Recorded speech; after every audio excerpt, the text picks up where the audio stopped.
د کندهار ولایت ځایي چارواکي وایي چې د هغو ښوونځیو په بیا رغولو کار روان دی چې د جګړو پر مهال ویجاړ سوي وه. د یاد ولایت د پوهنې ریاست مسؤلینو ویلي چې د ښوونیز بهیر مخ پر ودې روان دی او سږکال زرګونه کسان له دیني او عصري زده کړو فارغ سوي دي.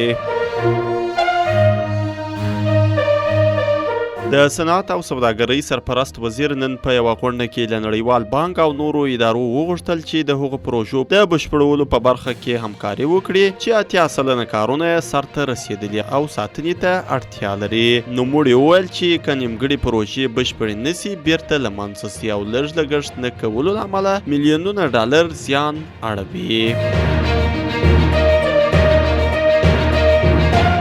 د جنوبي افریقا یو شمیر پانګوال او د روغتیا برخې متخصصینو د سرپرست حکومت له اقتصادي مرستیال سره په لیدنه کې د پرمختللې ټکنالوژۍ په مرسته د افغانستان د کانونو په استخراج او پروسس پانګونې ته لیوالتیا ښودلې ده. دغه راز یاد هیواد متخصصینو ویلي غواړي چې له عامې روغتیا وزارت سره په همغږۍ افغانستان کې د روغتیا سکتور د ملاتړ په موخه یو معیاري او مجهز روغتون جوړ کړي.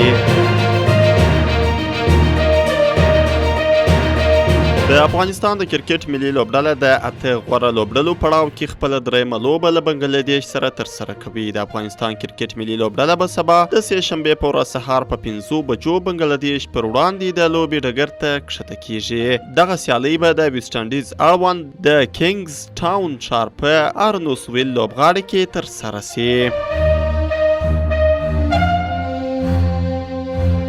اردن پر غزه د اسرائیلو بریدونه سمدستي درولو غوښتنه کوو. د اردن لومړي وزیر مرستیال او د بهرنیو چارو وزیر ایمن حسین عبدالله الصفادي په غزه تړانګه کې د اسرائیلو د بریدونو د سمدستي بندولو غوښتنه وکړه.